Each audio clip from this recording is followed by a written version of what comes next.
Hola a todos, muchas gracias por estar aquí viendo este video. El día de hoy estoy muy emocionada por la persona que voy a entrevistar que está aquí conmigo, Silvia Restrepo.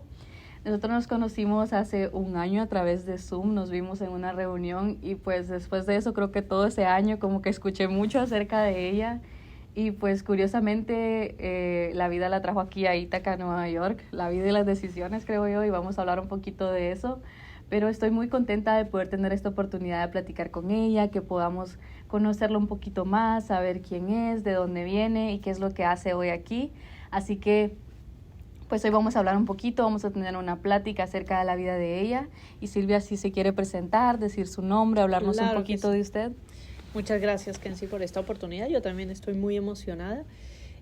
Bueno, ya oyeron mi nombre, Silvia Restrepo. Soy colombiana, tengo 53 años. Y soy bióloga de formación con un doctorado en fitopatología, que es el estudio de las enfermedades de las plantas. Excelente. Entonces, bueno, Silvia actualmente es la presidenta del Instituto de Biotecnología en Ítaca, Nueva York. Y más adelante ella nos va a contar un poquito acerca de esa historia. Pero bueno, vamos a empezar desde el inicio de la vida de Silvia. Cuéntenos un poquito de su vida como niña, cómo era usted, cómo era la dinámica familiar. Bueno, mi hogar es, bueno, mi papá y mi mamá, y éramos 3 hermanos. Yo soy la menor, entonces siempre dicen en Colombia la consentida, pero mentiras, eso no fue verdad, puedo dar testimonio que no.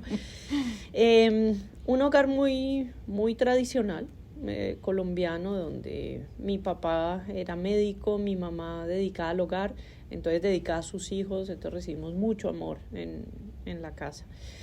Mi papá, por alguna razón que no sé, nunca le pregunté, amaba la cultura francesa, me fascinaba. Entonces nos inscribió en un colegio francés, el Liceo Francés de Bogotá. Entonces yo recibí una educación francesa y aprendí francés desde que tenía 3 años. Entonces mi segundo idioma, sí, eso era curioso porque lo llevaban a uno al colegio y solo le hablaban francés, para meterlo a uno en el tema del francés.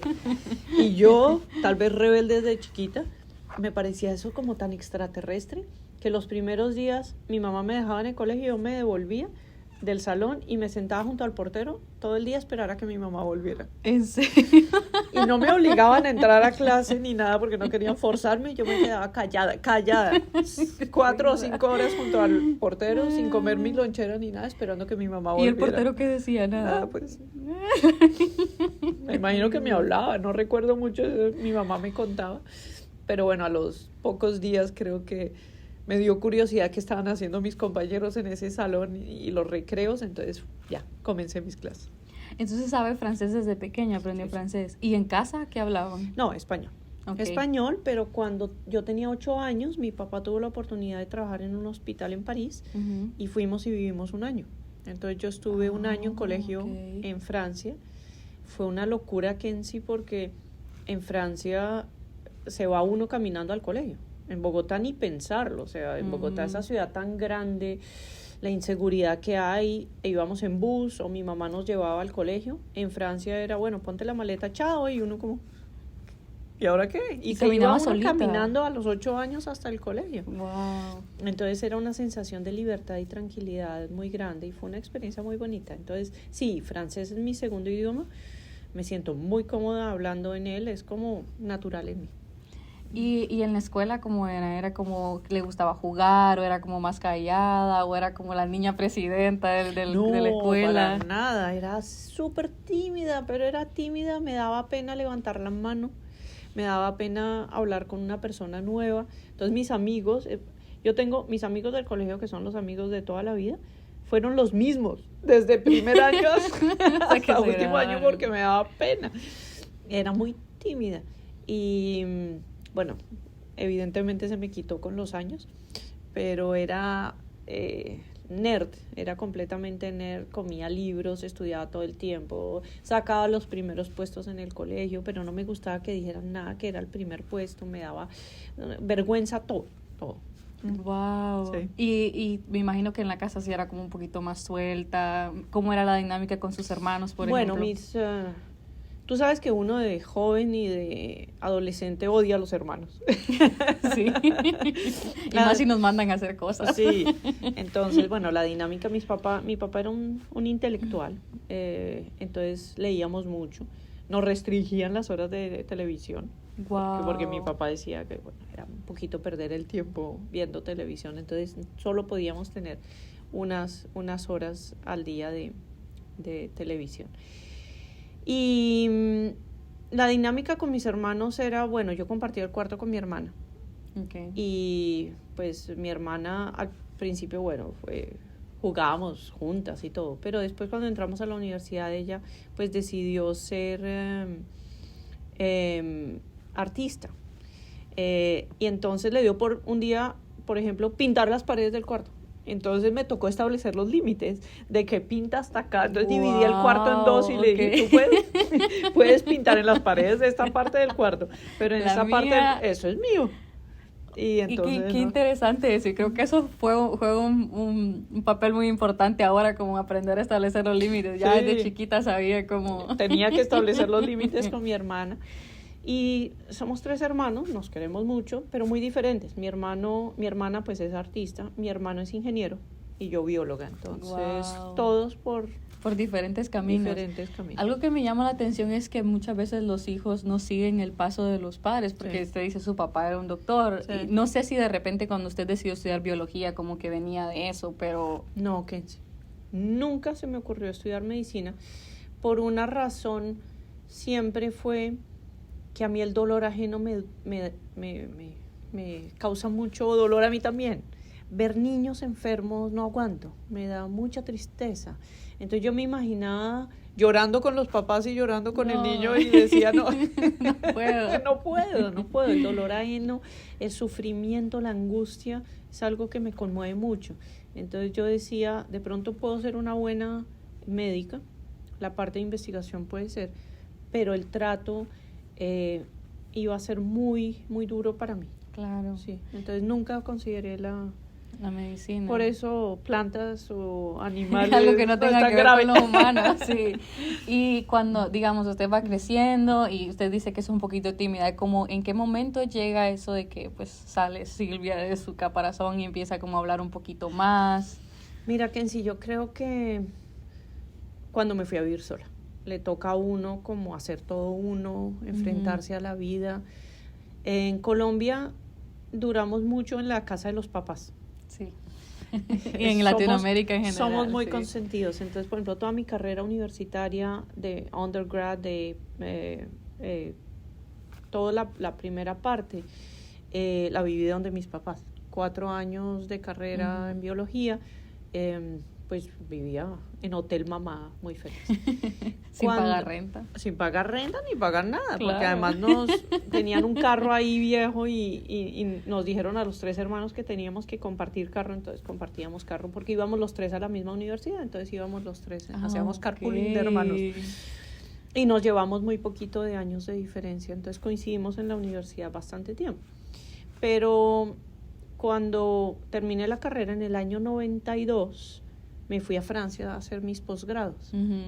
Entonces ahí al llegar a París, imagínate, pues la intimidad, pues el idioma no era una barrera, pero la cultura sí, y tenía que hacer todo yo. Mi permiso de estar, mi seguro, la inscripción a la universidad. Entonces comienza uno a soltar un poquito. Eso fue un primer paso a soltar. Y un segundo tal vez que en sí, cuando nos volvemos científicos, parte de nosotros se tiene que volver actor o actriz. Porque, por ejemplo, en una charla científica tenemos que convencer, entonces tenemos que ser histriónicos, tenemos que entonces yo creo que la segunda parte fue comenzar a dar charlas científicas. Ok, entonces vámonos como un poquito atrás de eso, y ¿en qué momento de su vida usted decide que quiere estudiar la carrera de biología y cómo empieza y cómo llega a la Universidad de los Andes? Ok, toda la vida yo pensé que quería estudiar algo relacionado con la naturaleza.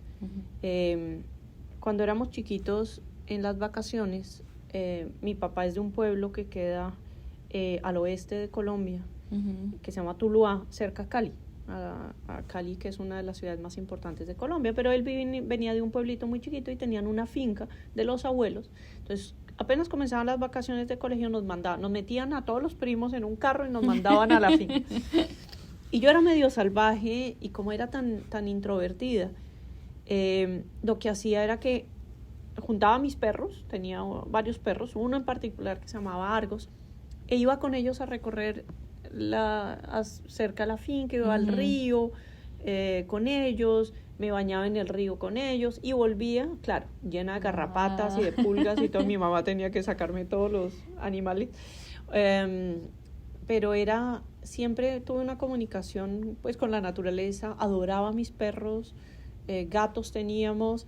Mi hermana hasta tortugas trajo a la casa alguna vez, o sea, supe que quería algo con la naturaleza. Entonces, mucho tiempo pensé que lo que quería era veterinaria o zoología, pero después dije, no, pues estudio veterinaria en Bogotá, ¿qué opciones tengo? Abrir un sitio donde lavan perros y gatos y no quería eso. Sí. Entonces, decidí biología.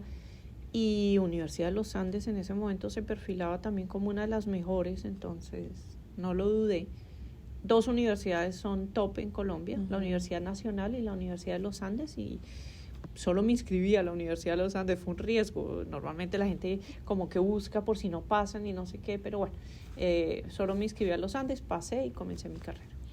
Y hoy en día no sé qué tan común es en Latinoamérica, pero aquí sí me fijo que muchas personas que tienen la oportunidad de estudiar acá pueden como entrar en el mundo de la investigación como una edad bastante temprana, digamos, solo entran a la universidad, pueden como hacer investigación, ir a un laboratorio. ¿En qué momento se dio su exposición por primera vez a hacer investigación? Bueno, fue un poquito traumático, Kenzie, porque cuando yo estudié en los Andes, es una muy buena universidad, pero estudié biología, y biología era vista más como una parte más macro, ecología, entonces nos llevaban a campo, poco hacíamos de investigación en laboratorio, y no, por ejemplo, cuando yo terminé mi carrera nunca tomé una pipeta, nunca hice un experimento como real. Entonces cuando llegué a Francia, esto fue un poco la parte traumática. Llegué a clase el primer día y dijeron, bueno, vamos a invertir un poco en las cosas y vamos a comenzar por laboratorio primero y después teoría. Entonces, bienvenidos al laboratorio, y tienen 4 semanas para hacer estos protocolos y terminar con unos mutantes de unas bacterias y no sé qué. Yo nunca había tomado una pipeta. Yo no sé, yo tengo una buena estrella, una buena fortuna, que un señor ya mayor, pues para tenía como unos 40 años y yo apenas estaba. Cuando yo llegué a Francia no me dejaron entrar al máster de una vez, sino que me retrocedieron un año para hacer el último año de pregrado. Entonces, pues éramos todos jóvenes, y este señor se acerca a mí y me dice, yo acabo de ver su cara de angustia. Y el trabajo es en grupos. ¿Quiere que yo me haga con usted? Yo le enseño todo el protocolo. Yo esto lo he hecho 1000 veces porque yo vengo de una empresa que me está pagando los estudios, y yo le enseño. Y fue increíble, Kenzie, porque el señor me enseñó todo. Obviamente fuimos el mejor grupo, porque con la experiencia de él fuimos el mejor grupo, y ahí aprendí. Esa fue la primera investigación medio en serio que hice en mi vida. Y cuando llegó a Francia, ¿cuál era como la carrera por la que usted iba y cuál fue como la primera exposición también a estudiar fitopatología? Eso es muy interesante, Kenzie, porque yo veo a veces, y todos los estudiantes que yo he dirigido y codirigido, siempre tengo que escoger, se me está acabando el tiempo y tengo que escoger qué hacer en mi vida. Y yo les digo siempre, mire, hay tiempo y hay también opción de equivocarse. Yo iba a Francia con la idea de estudiar genética humana. Me gustaba la genética humana. Odiaba las plantas porque había tenido un profesor terrible de botánica que me hizo odiar las plantas. Entonces y llegué a Francia y tomé una electiva que se llamaba Biología Molecular de las Plantas, con una profesora, Martín Bocara, nunca se me olvidará el nombre. Me hizo amar las plantas y me dijo, ¿por qué no hace el doctorado en fitopatología conmigo y otros profesores? Era un doctorado muy selecto, escogían solo menos de 10 personas al año para el doctorado. y nos llevaban de la mano, nos llevaban a las clases y todo. Y me dijo, y le dije, ¿seguro? Y me dijo, sí, usted tiene todo el perfil. Y me inscribí y ese fue mi entrada a la fitopatología. Una clase que me cambió la perspectiva. Y esa es una de las cosas que a mí siempre me gusta resaltar, porque siento que muchas veces la gente dice, uy, pero ¿cómo la gente entra a estudiar esas carreras tan raras? Dice, esas carreras tan raras que existen hoy. Y a mí me parece muy interesante que a veces lo que pasa es la falta de exposición a eso, porque en realidad una vez que te expones o lo amas o lo amas, porque ya estando ahí, bueno, y también es curioso que usted fue como tuvo esa conversación y le gustó, pero ya después es toda una aventura y creo que es muy bonito saber que, o sea, no nacimos queriendo fitopatología, o sea, no nacimos diciendo quiero estudiar, ver esta planta muerta, quiero estudiarla. Y cuando estábamos, y tú mencionas un hecho muy importante que en sí es la educación en nuestros países en Latinoamérica, porque no nos dan muchas opciones. Cuando uno viene acá, a la Universidad de Cornell, por ejemplo, hay todo un departamento de fitopatología. ¿Cuántos profesores hay? Como unos... 12, 13. 12, 13. Deben haber más, sí. Cuando yo estudié, no había ni un fitopatólogo en la Universidad de los Andes, entonces no había un microbiólogo industrial, había un microbiólogo de alimentos, entonces más o menos era lo que la gente escogía como carreras. Biólogos, había biología de sistemática de plantas, muy poquitas opciones. El mundo era muy limitado. Por eso yo me fui con la idea, bueno, genética. Y al llegar a Francia se me abrió estas posibilidades. Entonces yo creo que esa opción de mantener la mente abierta a que de pronto nuestras carreras pueden cambiar es muy importante. Y ya estudiando la carrera y ya estando como en ese ambiente laboral, si nos puede describir como brevemente cuál era como su investigación ahí, ya cuando entró a fitopatología, ¿de qué hizo su investigación? ¿En serio? Bueno, la primera exposición a fitopatología, en Francia el sistema antes era un poco diferente a lo que es ahora es mucho más como anglosajón, el máster, el doctorado. Cuando yo llegué tenían su propio sistema y es 4 años, o sea, el bachillerato francés es el BAC, entonces 4 años después del BAC, más 2 que se llaman licencia y maestría, pero una maestría diferente, después un diploma de estudios o más profundos y después el doctorado. Entonces, cuando uno termina ese maestría, tiene que hacer como una pasantía en un laboratorio. Y ahí hice una investigación, de hecho me devolví a Colombia, en el Centro Internacional de Agricultura Tropical, en Cali. Hice una investigación en enfermedades de frijol. Fue mi primera aproximación. Es una enfermedad causada por un hongo que se llama Coletotrichum, que es la antracnosis de muchas plantas en los trópicos. Toda planta tiene su enfermedad por este hongo. Y eran el frijol común. Y tenía una enfermedad causada por este hongo y esa fue mi primera investigación, lo cual era entender la diversidad del hongo que atacaba las plantas. Y eso es muy importante, entender esas diversidades, porque de esa manera tú puedes saber cómo ayudar a la planta a defenderse ante ese arsenal de variantes que tiene el patógeno. Okay. Y entonces, digamos, terminó el doctorado en Francia, y luego de eso, ¿qué siguió en su vida? Bueno, el doctorado, yo también tuve una fortuna, es cuando volví a Francia después de este trabajo en Seattle, ya tenía que buscar la tesis de doctorado. Y entonces una de las profesoras, que hoy en día todavía recuerdo y nos vemos y nos abrazamos, Claire, me dijo, oye, hay una profesora francesa que está buscando un estudiante para ir a hacer una investigación en Colombia. En yuca, cazaba, mandioca le dicen en algunos, o yuca, cazaba, y en una enfermedad causada por una bacteria. Y yo dije, bueno, me entrevisté con Valerie, me dijo, perfecto, nos vamos para Colombia. Tiene la experiencia, es colombiana, me va a ayudar. Y en efecto la ayudé a encontrar casa, a mudarse, las primeras conversaciones de ella en español, etcétera. Pero hice mi doctorado en Colombia, la parte experimental la hicimos en Colombia con una enfermedad bacteriana de la yuca, y trabajé en Cali muchos años. Después de eso, entonces, bueno, finalmente después de toda la maestría, el doctorado, esos diplomas que les mencioné, me gradué del doctorado el 14 de junio de 1999. Wow, ok. Y ahí me habían ofrecido ya un postdoc en CIAT. Entonces comencé el postdoc, pero yo tenía que en sí ganas de conocer de investigación aquí en Estados Unidos. Uh-huh. Entonces le escribí a un profesor, comencé a buscar opciones en internet, ya había internet, en internet y en otras opciones, y encontré un laboratorio aquí en Cornell que me gustaba mucho, que era el de William Fry, Uh-huh. Bill Fry. Y le escribí, le dije, me interesaría hacer un postdoc, veo que hay un postdoc abierto. Me dijo, sí, claro. Es una posición en México para trabajar en Phytophthora infestans, que es un parásito que ataca papa, tomate, todas las plantas de esa misma familia. Y después de pensarlo un tiempito, Kenzie, unos días, dije, no, porque ir a estudiar en México era un poquito lo mismo que venía haciendo.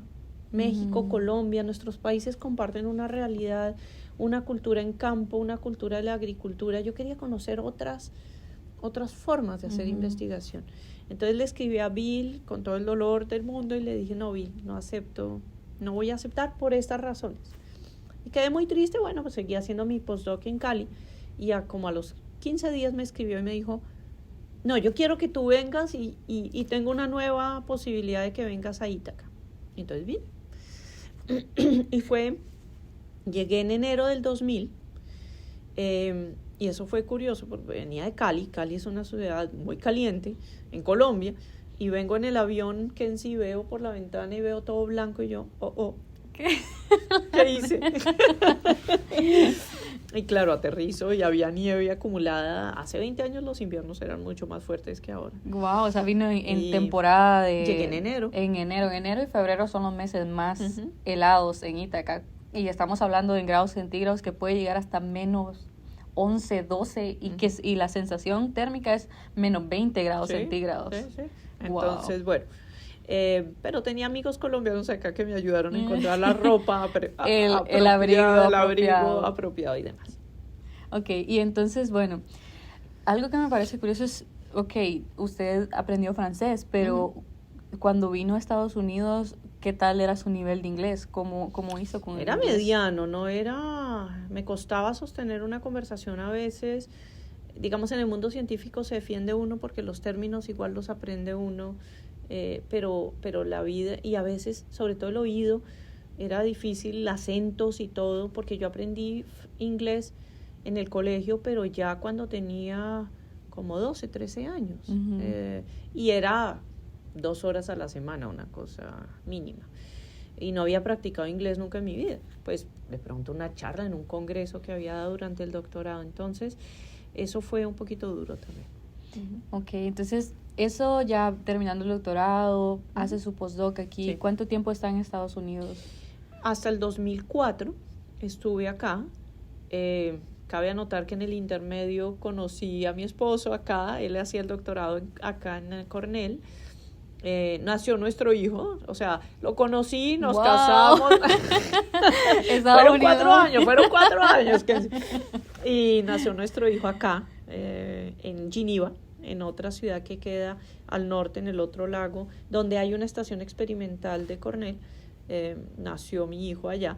Es un pueblito tan chiquito que en sí lo sabe, que cuando nació Eduardo salió en el periódico. Yo creo que no había nada que reportar aparte del nacimiento de mi hijo. Entonces tengo el recorte de periódico de que nació Eduardo Jiménez. Y no nació como, por ejemplo, a veces pasan que nació en Año Nuevo. Pero... No, normal, un 20 de septiembre sin complicaciones ni nada, y salió en el periódico. Nació un niño en la ciudad de Geneva. A veces la gente cree que en Estados Unidos los pueblos son todos grandes, pero en realidad Geneva es un pueblo que todo el mundo se conoce, es súper curioso. Sí, entonces, como muy parroquial, nació el hijo de Silvia Restrepo y Pedro Jiménez.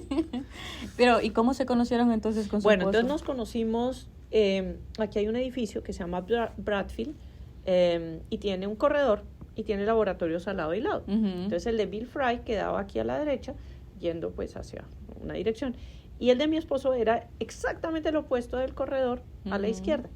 Entonces, un día a los 2 días de yo llegar, me dice, con un mapa de los buses de Ítaca, me dice, mira, colombiana, para que te sirva, esto te va a servir. Y yo, gracias, Beneco, porque es venezolano. Entonces, pero Beneco con todo el cariño. Y entonces, bueno, dejamos de hablarnos. Y en junio de ese año, yo llegué en enero, en junio, me invitó a salir. Y ahí se dio. Y ahí se dio. ¿Cómo cambió como su perspectiva de la vida, digamos, al tener un hijo y de lo que hacía? ¿Cómo cambió la dinámica familiar? Bueno, de hecho, el nacimiento de mi hijo fue lo que me hizo volver a Colombia, Kenzie. Porque yo tuve el hijo acá y en esa época en Estados Unidos, eso era el 2004, si tenías un parto natural solo te daban 4 semanas de licencia de maternidad. Y si tenías una cesárea te daban 8 semanas. Yo tuve cesárea. Y 8 semanas, yo me veía, Kenzie, en 8 semanas, con un hijo de 8 semanas, dejándolo en un daycare, en una guardería. Y se me partía el alma de tener que dejarlo en un sitio donde no le iban a dar el cariño que yo podía darle. Yo tenía que trabajar para sostenerme aquí en Estados Unidos. Entonces dijimos, bueno, Colombia está mi mamá. Y por lo menos dejar a mi hijo en Colombia con mi mamá pues es más mejor, pues es mejor. Entonces decidimos volver a Colombia. Entonces, que no me oiga mi esposo, pero el matrimonio no lo cambia a uno tanto la vida como un hijo. Un hijo te hace tomar unas decisiones de ese tipo. Decidimos irnos de Estados Unidos, volver a Colombia. Yo tenía un ofrecimiento de trabajo, pero tenerlo a él en un ambiente de amor era para mí importantísimo. Qué lindo eso, porque pues tristemente a veces nosotros no siempre elegimos emigrar, a veces las oportunidades es lo que nos hacen emigrar. Y creo que en Latinoamérica la familia es tan importante que nosotros pasamos por muchos momentos de soledad y lo que dice Silvia es algo que muchas personas viven en... Tienes hijos y luego ¿quién te los cuida? Porque en Colombia o en Latinoamérica generalmente es como, mi mamá me lo cuida, mamá me lo mira. Todo, sí. Y entonces, bueno, se va a Colombia con su hijo y ¿cómo se sintieron ustedes? ¿Cómo decidieron, por ejemplo, irse a vivir a Colombia? Porque su esposo es de Venezuela. Sí. Bueno, Colombia porque estaba la familia y por varias razones. En algún momento pensamos ir a Venezuela, pero la situación comenzó a agravarse en Venezuela cuando llega Chávez, los problemas de abastecimiento de comida, de abastecimiento de pañales, de gasolina. Dijimos, no, Venezuela no es una opción. Una cosa muy triste, Kenzie, fue que cuando yo estaba acá, me llamaron de Colombia y me ofrecieron un trabajo. Y yo les dije, bueno, estoy teniendo un hijo, mi esposo, y me dijeron, no se preocupe, le damos trabajo a su esposo. Y yo cometí un error de no pedir el contrato de trabajo. Cuando llegamos a Colombia, me contrataron a mí, pero no le dieron trabajo a mi esposo. Entonces mi esposo se tiene que ir a Venezuela porque él estaba en licencia de su universidad. Menos mal él no renunció, él estaba en licencia de su universidad. Entonces él le tocó ir a Venezuela a seguir trabajando, yo en Colombia, y él se perdió casi todo el primer año de nuestro hijo, que es cuando comienza a caminar, cuando comienza a hablar. Estuvimos un año separados tratando de conseguir un trabajo para él en Colombia, hasta que encontramos y menos mal él llega a Colombia, pero él se pierde casi todo un primer año de la vida de nuestro hijo. Porque a veces cuando uno está él es, bueno, se me olvidó mencionar, él es biólogo, fitopatólogo, también encontrar trabajo para 2 personas en nuestros países es muy difícil. Acá en Estados Unidos muchas veces si te quieren contratar te hacen un arreglo para tu esposo o esposa, depende de quién consiga el trabajo y te hacen un arreglo y te dan trabajo tu esposo o esposa. Pero en Colombia no, entonces tocaba buscar en otra universidad a alguien que quisiera un fitopatólogo, que de todos modos es algo muy especializado y difícil de tener en una universidad. Menos mal conseguimos un trabajo para él y entonces ya instalados en Colombia comenzamos a trabajar los dos. El problema es que bueno, en Colombia, en cualquier parte pues toca trabajar y pues el tiempo que puede uno estar con los hijos es menor. Además las distancias en nuestras ciudades, entonces yo pasaba casi 2 horas al día en transporte, que era menos tiempo con mi hijo. Qué interesante eso, porque pues sí, al final de cuentas el trabajo, cuando algo a uno le apasiona es bonito, pero también los sacrificios que eso conlleva en pro de la familia es algo muy duro. Ya con un hijo es complicado. Sí. Y entonces, bueno, ustedes están en Colombia, ya su esposo está viviendo ahí. ¿En qué momento pasa que usted se convierta en la vicerrectora de la Universidad de los Andes? ¿Cómo se dio eso? Bueno, eso se dio, yo nunca quise tener una carrera administrativa, o sea, no era mi sueño. Mi pasión, si a mí me preguntan, Kenzie, ¿cuál es tu pasión? Es investigación, es investigar. Y sé que de pronto me quieres preguntar, ¿qué es lo que más me apasiona de la investigación? Sí. Es ese descubrir, es tener los datos y que los datos te digan algo y te están diciendo que de pronto hay algo que puedes descubrir y contar una historia y escribir un artículo sobre eso. Es lo que me apasiona. Eso es jugar con los datos en el buen sentido de entender que los datos te están permitiendo concluir. Eso me gusta muchísimo. Entonces, ¿en qué íbamos? Me emocioné en la pasión de la investigación. Que nos iba a contar cómo llegó a la vicerrectoría. Bueno, entonces comencé como profesora investigadora en la Universidad de los Andes, que fue un segundo trabajo. Yo primero llegué a este instituto donde nos prometieron el cielo y la tierra y solo había trabajo para mí, pero pronto me cambié a la Universidad de los Andes. Ahí llego porque se abre una oportunidad de trabajo en la Universidad de los Andes, en el área de micología, que es el estudio no de los micos, sino de los hongos, la micología. Entonces aplico, me dan el trabajo y comienzo a trabajar como profesora. Y mira que es una historia interesante. Yo trabajaba como profesora, el director del Departamento de Ciencias Biológicas me dice, Silvia, ¿quieres ser la coordinadora del programa de microbiología? Yo, bueno, sí. Entonces comienzo a trabajar en lo administrativo, pero muy, muy suave. Era mucho contacto con los estudiantes, de qué querían estudiar, los cursos, etcétera. Y entonces el director, el rector de la universidad le pide al director, que ya lleva muchos años, que se retire, que va a haber una nueva, una nueva persona. Entonces, lo que se acostumbraba en la Universidad de los Andes, y se acostumbra, es que se presenta una terna al rector y el rector escoge cuál es el nuevo director. Entonces, el director quería que uno de sus mejores amigos fuera el director, pero se presenta como candidato un enemigo del director. Entonces me llama a su oficina, el director actual me llama a su oficina y me dice, Silvia, ¿por qué no te presentas de candidata para quitarle fuerza a esta persona que es mi enemigo? Igual tú, como mujer, no vas a llegar muy lejos en esta carrera. Así me dijo. Wow. Entonces no importa, porque yo sé que tú no quieres ser directora, pero solo queremos usar tu nombre. Yo. ¿Cómo? Ese fue el momento en que dije, voy a ser una de las mejores investigadoras y personas y ciudadanas de esta universidad.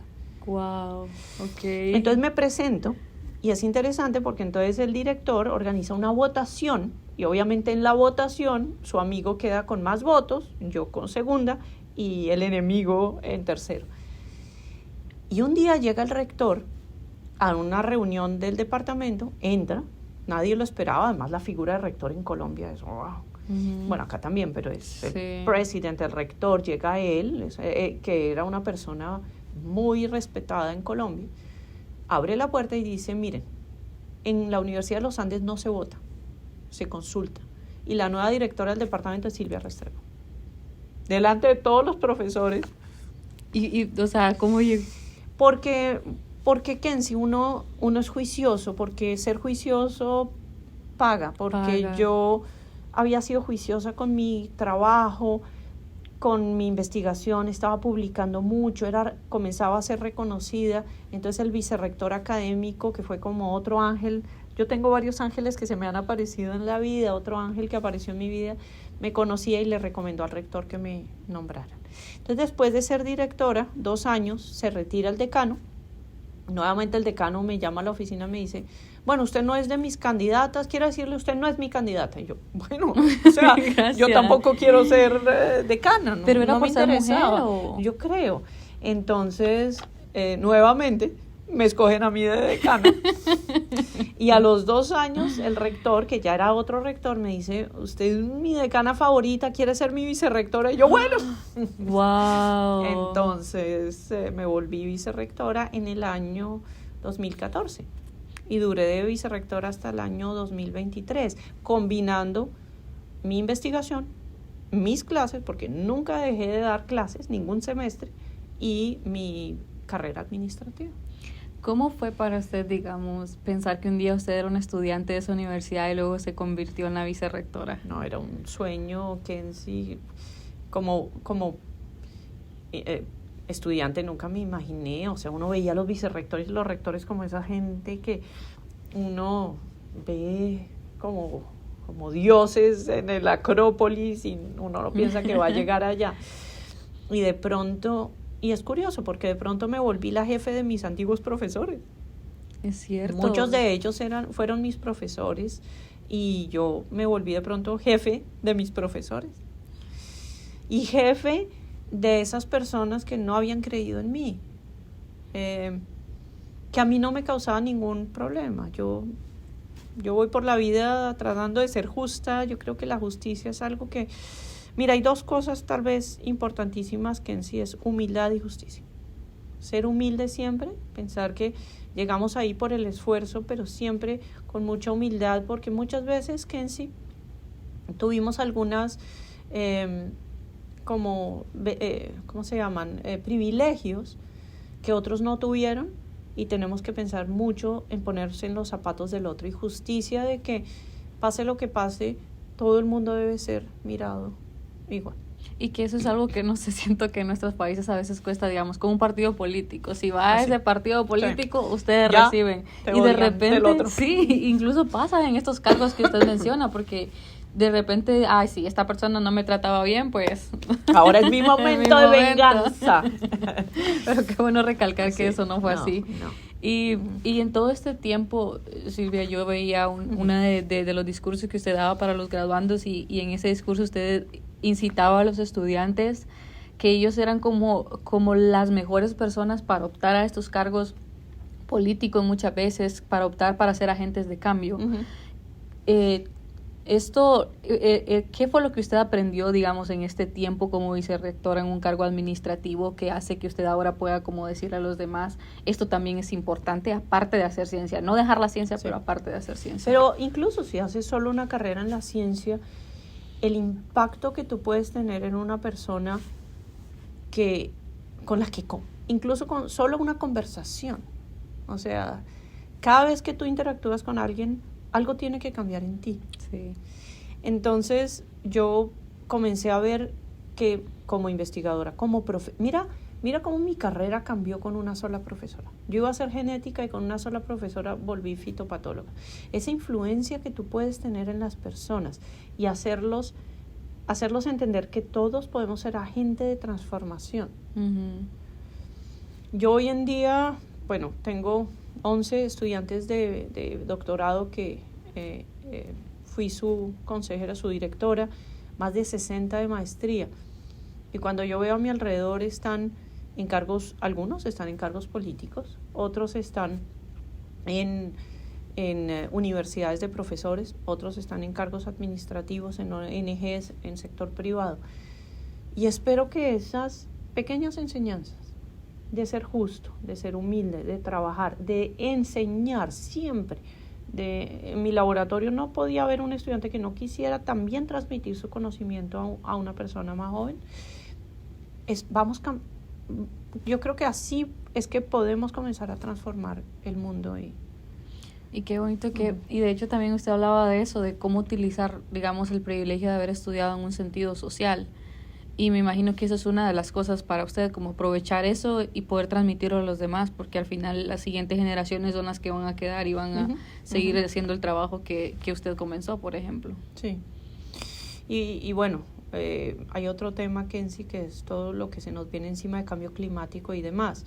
A veces decimos, la gente de mi edad, somos egoístas, porque de alguna manera hicimos el daño y ahora le pedimos a ustedes, los jóvenes, que nos rescaten y que rescaten el mundo para nuestros hijos y nuestros nietos. Pero bueno, estamos todos en este mismo planeta, ¿no? y lo tenemos que compartir, y yo creo que tenemos todos que tener esa responsabilidad social, ambiental, una responsabilidad por nosotros, por los demás, por el planeta. Claro, debemos trabajar Sí. en pro de eso ahora. Ujú. Y entonces, usted también mencionaba, bueno, cuando se volvió vicerrectora, ¿verdad? Y este gran cambio. Y nosotros en esta parte académica siempre hablamos del síndrome del impostor, que es como que no nos sentimos merecedores de lo que estamos pasando. Y aunque trabajemos mucho, cuando estamos en la posición sentimos que no somos capaces.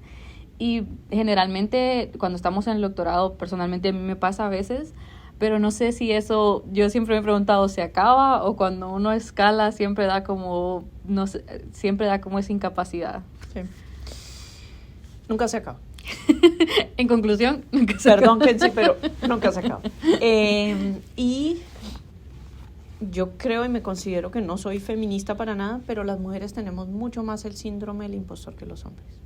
Los hombres son mucho más seguros, las mujeres lo dudamos mucho, o sea, y tal vez lo he sentido. Cuando fui decana, cuando fui vicerrectora, seré capaz, seré yo la persona, estaré de pronto engañando a mí misma y a los demás de que yo puedo lograr esto. Y la última vez, cuando me gané este cargo de presidenta del Boyce Thompson Institute acá en Ítaca, lo sentí muy fuerte. Seré yo, o sea, soy la primera mujer, soy la primera no norteamericana en este cargo, estaré a la altura de este cargo, estaré a la altura de estos profesores que trabajan acá, que son reconocidísimos, que todos o la mayoría son miembros de la Academia Norteamericana de Ciencias. Pues yo soy miembro de la Academia de Ciencias de Colombia, pero a veces no, pues es difícil comparar. Sí, nunca se acaba, Kenzie. Yo todavía tengo el síndrome del impostor de que sí seré la persona que puede ocupar este cargo de presidencia. Pero eso no la ha detenido y eso es... No me detiene, pero me pone unos retos. Me pone unos retos de trabajar muy duro, de aprender constantemente. Yo estoy constantemente leyendo de buenas prácticas, constantemente oyendo a la gente, Kenzie. Yo creo que ese ha sido también un secreto en mis cargos administrativos, es que no paro de reunirme con la gente, de oírlos y de escucharlos mucho, de entender qué hay detrás de esa persona que está sentada al lado mío o al frente mío. Entonces le pone un reto. Lo mismo que cuando me dicen, bueno, usted es un modelo a seguir. No saben la angustia que me da en el estómago y todo, porque ser un modelo a seguir, Kenzie, es una responsabilidad muy grande. Porque hagas lo que hagas, incluso aceptar un trabajo en Estados Unidos, entonces la gente dice, ay, ella se fue, o sea que no hay oportunidades en Colombia. Todo tiene un significado. Si la gente te está siguiendo como un modelo a seguir, todo lo que tú hagas tiene un significado. Entonces tienes que ser lo importante de comunicar por qué lo hiciste, cómo lo hiciste, las pros y contras de lo que hiciste. Es interesante. Sí, y eso es algo también que pues creo que este es el momento perfecto para que nos cuente, o sea, cómo decidió venirse para acá después de tener, digamos, ya una carrera formada en Colombia, cómo fue esa decisión y cómo ha sido hasta ahora para usted. Okay. Yo ya llevaba 10 años en la vicerrectoría, 9, y normalmente esos cargos son de 6 años, pero por cosas de la universidad cambiamos de rector, y este nuevo rector me dijo, Silvia, quédate unos años conmigo para hacer la transición, y de pronto este rector decide ir a candidato a presidencia, entonces renuncia, y llega una nueva rectora, y la nueva rectora me dice, Silvia, quédate unos años para ayudarme en la transición, entonces se fue alargando mi periodo. Pero ya tenía que parar la vicerrectoría en diciembre de este año. Entonces ya con esa perspectiva, yo había pensado que de hecho irme a un sabático, descansar, porque yo trabajo muchísimo y la vicerrectoría había sido muy dura. Pero de pronto un amigo me dice que es miembro del board, del consejo superior o consejo directivo de Boyce Thompson, me dice, están buscando presidente, llevan 2 rondas, no encuentran a nadie, ¿por qué no te presentas? Y me presenté, Kenzie, y en 4 semanas tenía la posición. Wow. Fue así, una entrevista Primero envié mis papeles, después a los poquitos días una entrevista en Zoom con el comité de búsqueda. A los 2 semanas me invitaron a venir a Ítaca, vine, di una charla, unas entrevistas y a los 4 días me ofrecieron el trabajo. ¿Qué pasó por su mente en ese momento que me imagino que le enviaron un correo y le dijeron, eres la persona que elegimos? Me mandaron el correo, pero yo no lo alcanzaba. Me dijeron, ¿se puede reunir viernes a las 4? Y yo sí. Me mandaron el correo a las 3:55. Yo vi que llegó un correo, pero ya tenía que conectarme al Zoom. Entonces me conecté al Zoom y me dijeron, ¿ya viste el mail? Y yo, no. Felicitaciones, el cargo es tuyo. Y en ese momento, bueno, menos mal lo venía conversando con mi jefe, con la rectora, que además una persona fantástica y me acompañó en todo este proceso, me recomendó. Lo venía hablando con mi familia. Entonces no fue difícil porque ya como que estaba la posibilidad de que si salía esto, ¿qué hacíamos? Entonces acepté inmediatamente. Pero me sorprende también porque es todo un cambio, o sea, ya crear una vida en Colombia y luego es prácticamente empezar de cero otra vez. Sí, ese empezar de cero yo nunca pensé a mis 53 años volver a iniciar una casa y todo, pero bueno, mi hijo ya tiene 19 años, está estudiando su carrera de psicología en los Andes, en la Universidad de los Andes en Colombia, se siente feliz con sus amigos y tranquilo, quiere terminar su carrera allá. Entonces él está como ya establecido. Uh-huh. Mi esposo se está retirando, ya tiene la edad de retiro, quiere descansar, entonces, y él vivió acá 7 años, entonces conoce Ítaca. No era tampoco empezar de cero, porque como yo vivía acá hace unos años, ya conocía un poco la ciudad y la universidad. Entonces, un dato curioso fue el año pasado, desde que yo trabajé acá hace 20 años tenía una cuenta bancaria acá. Uh-huh. Y el año pasado dije, voy a cerrar la cuenta porque yo nunca voy a volver a Estados Unidos. Y cerré la cuenta y después, un año después, yo perdí mi historia de crédito en los Estados Unidos. O sea, uno no sabe dónde están las oportunidades. Este es mi último trabajo, Kenzie.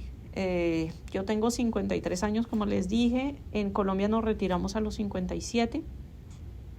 Entonces yo recibiría mi pensión en Colombia. Este es mi último reto laboral, porque también quiero retirarme relativamente joven.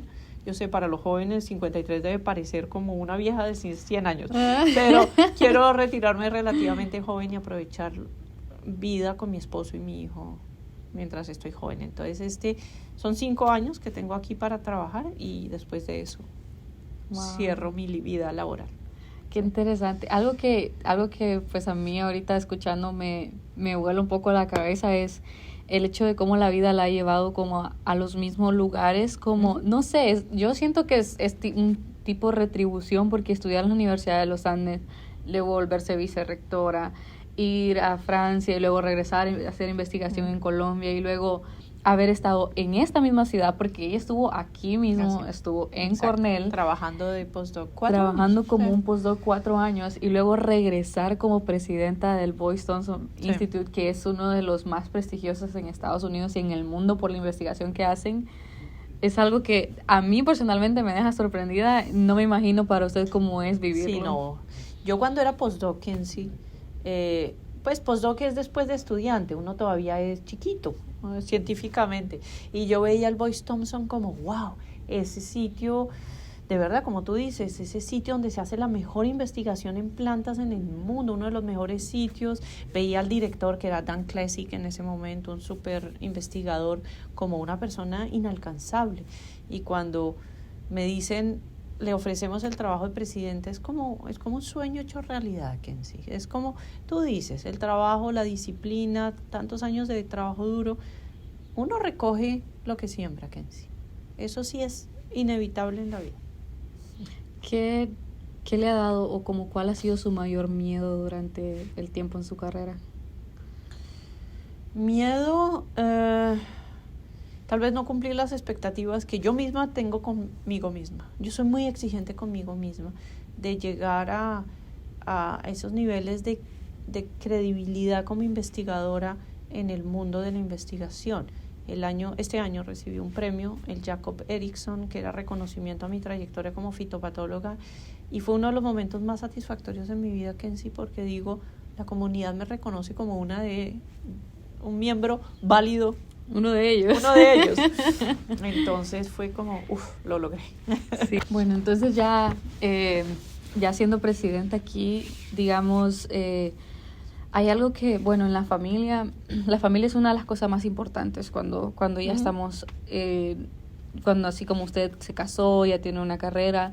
Pero ¿cómo ha sido, cómo la ve su hijo a usted, por ejemplo? ¿Alguna vez, como él le ha dicho, o ha sido usted capaz de ver lo que él piensa? Por favor, Kenzie, tú eres una joven, ¿sabes? Un hombre de 20 años, les voy a mostrar mi chat con él, porque yo le escribo, hola, hijito mío, de mi alma, de mi corazón, y él, ¿cómo estás? Bien. Pero cuéntame algo, la universidad, bien. Sí. Hijo, ¿y todo en orden? Sí. Wow, sí, no, son hombres, no, pero no, nos queremos mucho, yo sé que él me quiere mucho, en un par de ocasiones me ha dicho que me admira mucho, entonces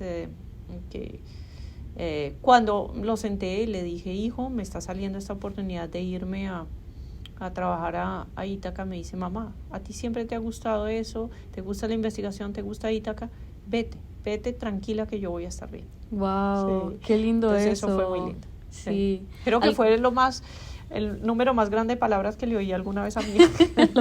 Sí, suele suceder con nosotros. Sí. Con los hombres.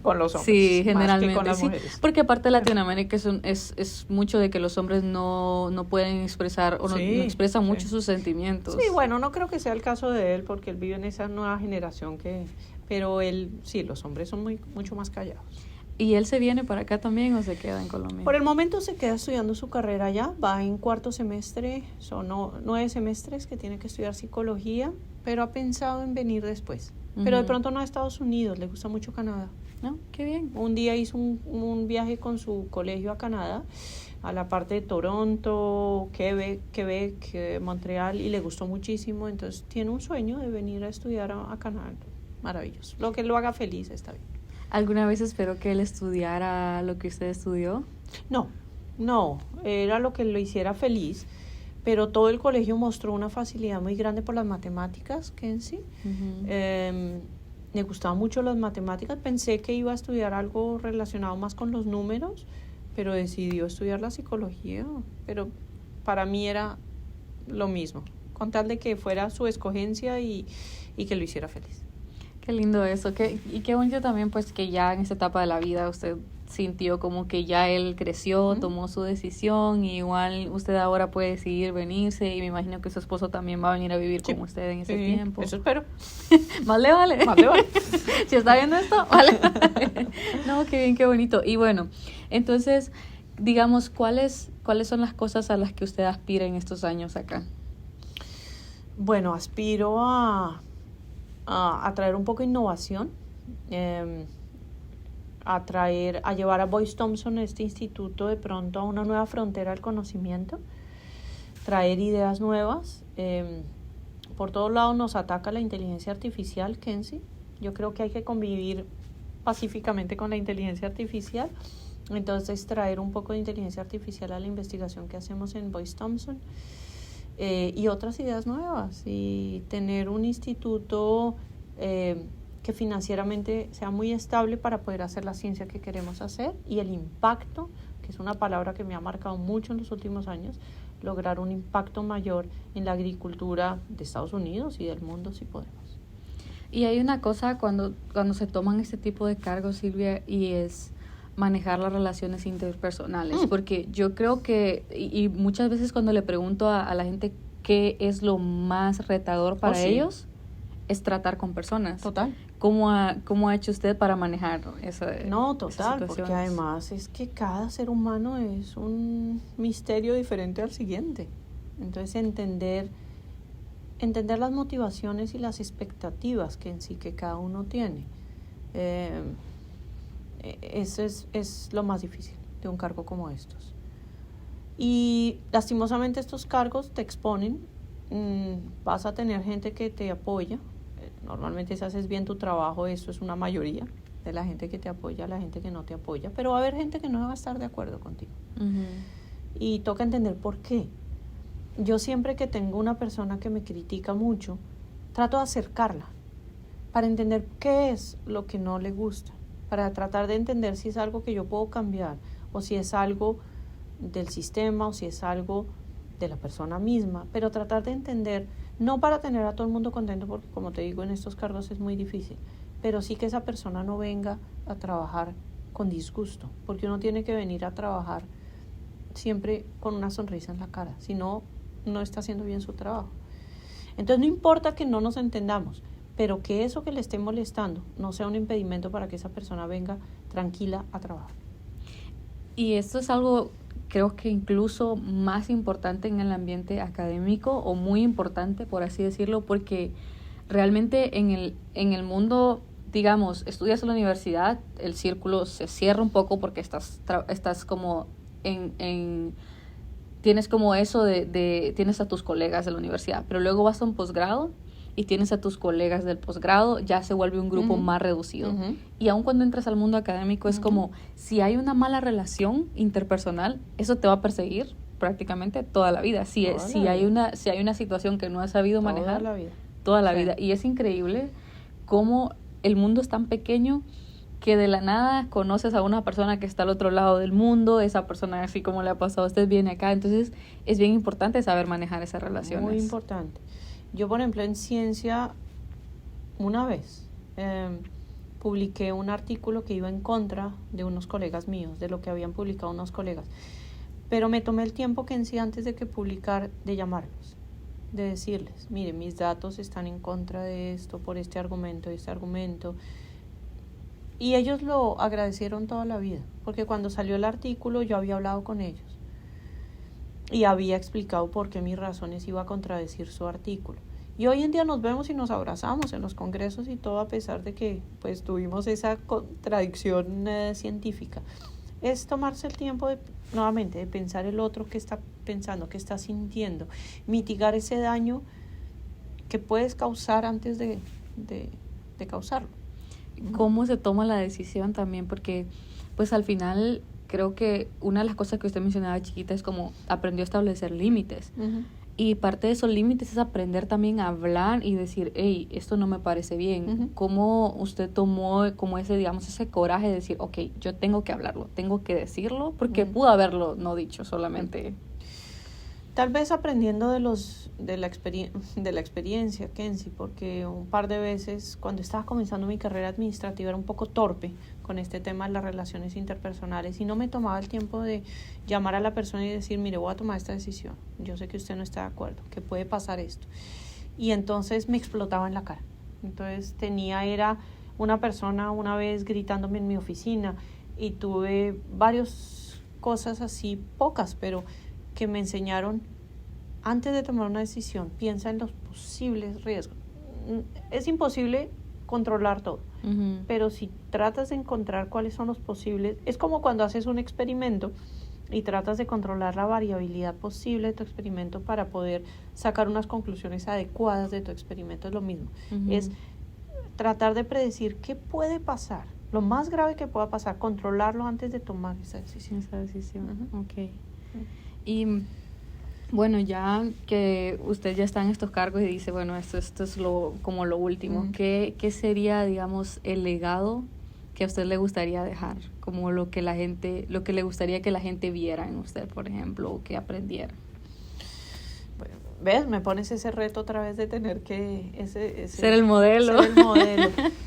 Yo creo que en sí, lo que te dije, bueno, las dos palabras más importantes de mi vida son humildad y justicia. Y yo creo que el legado más importante es lo que pudimos enseñarle a otras personas. Entonces, en mi labor como profesora, en mi labor como directora de tesis, en mi labor de pronto esa gente que reporta a mí ahora en el instituto, de enseñarles algo y contagiarlos, de tener una sonrisa siempre en la cara cuando llegamos a una reunión, de pensar colaborativamente, pensar en esto me puede sacar de mi zona de confort, pero si es por el bien común, voy a hacerlo. Entonces, tal vez eso, enseñar un poco con el ejemplo y con el ejemplo directo también. Y qué bonito también escuchar esto de usted, porque a veces nuestro ego muchas veces nos puede jugar en contra, como queriendo decir, o sea, mírenme, yo estoy en este punto, pero escuchar esto y decir, bueno, una persona que tiene tantos años de trayectoria, que ha sido reconocida con este premio internacional, es el premio más alto de la investigación, el Jacob Erickson, y estar aquí como presidenta, pero aún así tener los pies en la tierra. ¿Qué hace a Silvia tener los pies en la tierra? O sea, sí, la humildad, pero ¿qué específicamente? Tal vez, nuevamente, el ejemplo de mi papá y mi mamá, que siempre dijeron, hay que bajarse de esa nube, siempre pensar en que somos también finitos y somos vulnerables y hay mucha gente que depende de uno y siempre toca estar pensando, pero me vas a regañar, pero nuevamente la humildad, pensar que no somos superiores a nadie. Claro. Solo tuvimos oportunidades y las supimos aprovechar de una manera. Nunca desperdiciar una oportunidad que se nos abre. Yo creo que es eso. Qué bonito, Silvia, qué bonito poder platicar con usted, escucharlo un poco acerca de su historia. Yo sé que pues varias personas quizás me pareció interesante porque, bueno, lo primero es googlear Silvia Restrepo. Si yo googleo mi nombre salen 30,000 fotos de muchas otras personas, pero si ustedes googlean Silvia Restrepo les van a salir miles de noticias, de fotos, y definitivamente es como ya personalizado poner ese nombre. Y es muy bonito porque creo que hay muchas entrevistas que usted ha hecho, muchas personas que las conozcan, pero para mí también el objetivo era que las personas pudieran ver ese lado personal suyo, de la manera en que usted se dirige en la vida, porque al final nuestros valores son parte de lo que nos forman, y lo que usted dice, estas dos cosas, la humildad y la justicia, la han traído a donde está hoy, y sin eso quizás no hubiera pasado antes. Y por supuesto el trabajo duro, porque solamente esperar en casa no es algo que va a funcionar. Disciplina. Sí. Es muy importante. Y entonces no sé si usted cómo le gustaría dejar algo, decirle algo a los demás, un consejo o algo para ellos. Bueno, primero que todo, que me encantó esta entrevista, tal vez la mejor que he tenido en mi vida, porque fue así muy informal, muy relajada, y me di cuenta que quedó mi vida entera grabada en un podcast, en video. Consejo, yo creo que de toda esta conversación podemos sacar algunas conclusiones, como hacemos en los artículos científicos, que en sí. Lo primero es, cuando estén jóvenes, no se cierren a posibilidades de que puede cambiar su carrera. Exploren. Había estudiantes que rotaban en mi laboratorio y decían, ¿y si escojo otro diferente al suyo? Yo, maravilloso. El profesor que se ponga furioso porque no lo aceptaste era porque no era un profesor para ti. Entonces, experimentar y ensayar. No perder oportunidades cuando se presentan. Eso es difícil porque a veces se presentan oportunidades que uno no puede aceptar por alguna razón, pero si se dan las condiciones, tomemos oportunidades. Riesgos. Es importante a veces tener riesgos, incertidumbres en la vida para seguir adelante. Y trabajar siempre con humildad, justicia y mucha disciplina en la vida, el tiempo. Organizar el tiempo, organizar el trabajo, eso es bien importante. Muy bien, muchísimas gracias, Silvia. Qué privilegio poder platicar con usted y escucharla. La verdad es que yo sabía que pues siempre la admiraba, pero ya escuchar esto es como, wow, qué bonito tenerla aquí enfrente. Igual, sí, lo que ustedes ven en esta plática, que estamos súper cómodas en realidad, porque pues lo que Silvia dice, ella es como súper abierta, vinimos y tuvimos como algunos problemas técnicos y es como, no, mira, tómate tu tiempo, y yo quizás venía un poquito nerviosa porque no estaba funcionando, pero me voy súper contenta también de poder escucharla y conocerla un poco más, y espero también que pues todo salga bien en este trabajo, en este nuevo ambiente, y que todo lo que usted haga nosotros podamos seguirlo viendo, porque pues usted es un gran referente. Gracias, para nosotros ya desde hace varios años, y poder seguir viendo que usted sigue tomando retos, no importa en qué momento, pero lo está haciendo y lo está enfrentando, y como usted dice, a veces hay síndrome del impostor, da miedo, pero lo está tomando, y eso es algo que admiramos muchísimo, así que muchísimas gracias, y pues ojalá más adelante podamos tener más pláticas de otros temas que podamos contar a los demás. Muchas gracias, Cassie.